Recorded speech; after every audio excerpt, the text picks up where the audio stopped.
Ko uzturu speciālisti saka par veselīgām uzkodām? Protams, bulciņas un šokolādes batoniņi pie tādām nav pieskaitām. Taču žāvēti augļi vai rieksti var būt ideāls glābiņš tajās reizēs, kad trakoti gribas ēst, bet nav laika vai iespēju ieturēt kārtīgu maltīti.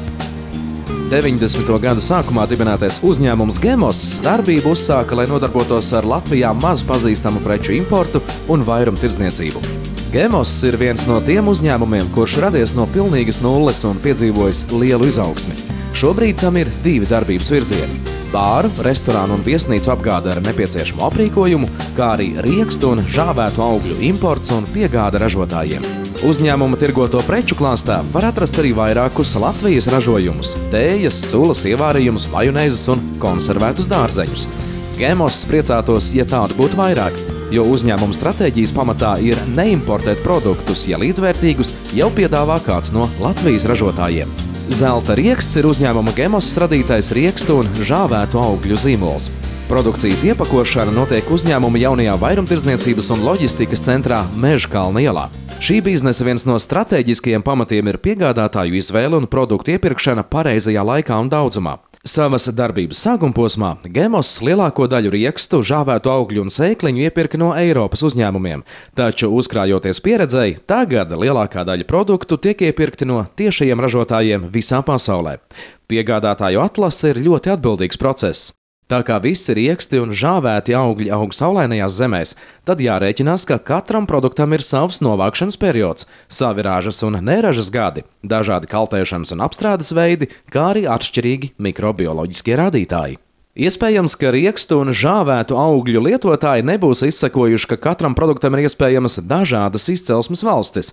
Piemēram, Indijas riekstiem tās var būt Brazīlija, Indija vai Vietnama. Lazdu riekstiem Turcija, Azerbaidžāna vai Gruzija, savukārt rozīnēm Irāna, Turcija, Uzbekija, Čīle vai Amerikas Savienotās valstis. Šiem dabīgajiem produktiem, riekstiem, žāvētiem augļiem ir sava specifika, ka viņiem atšķirās garšas īpašības, to ietekmē šķirne, izcelsmes valsts, arī tas, vai tas ir svaigs, vai jaunā raža, vai iepriekšējā raža, un ir diezgan sarežģīti sekot ražas ienākšanās visā pasaulē. Bet mēs cenšamies. Katra ienākusī krāva tiek rūpīgi pārbaudīta, lai pārliecinātos, ka produkts ir kvalitatīvs un tam nav klāt piemaisījumu, miziņas, akmentiņi vai jau kas cits. Kad veikta šī kvalitātes kontrole, tiek dota atļauja produktu fasēt. Produkts tiek iebērts lielā tvertnē, no kuras ar eskalātoru palīdzību to padod uz fasējamo iekārtu, kur to vispirms sasver nepieciešamajās porcijās. Iekārtā ir uzstādīta fasējumā plēve, un tā pati automatizēti izveido iepakojumus, iesver nepieciešamo produkta daudzumu un iepakojumu aizkausē. Iekārtas apakšā izkrīt jau gatavas paciņas. Ir produkti, kurus fasē ar rokām kastītēs, katru kastīti atsevišķi uz svariem nosverot. Safasētie produkti nonāk uzņēmuma noliktavā, lai ceļotu uz veikaliem un pie pasūtītājiem.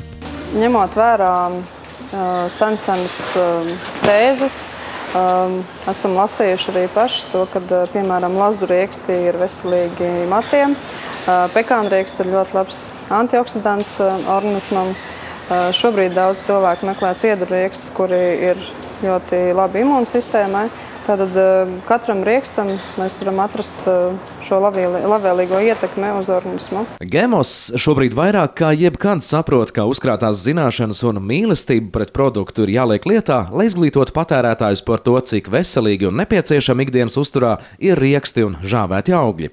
Tāpēc katru sestdienu Gemos komanda vai pat vairākas dodas izbraukuma gada tirgos, lai tiktos ar cilvēkiem, dotu degustēt un uzzinātu, ko cilvēki domā par uzņēmumu produktiem. Gemos joprojām ir 100% Latvijas uzņēmums, un tajā strādā 75 darbinieki. Turpmāk raidījumā skatieties, kāpēc jāēd diedzēti graudi, kā ražo virtuves piedarumus un atkritumu maisus.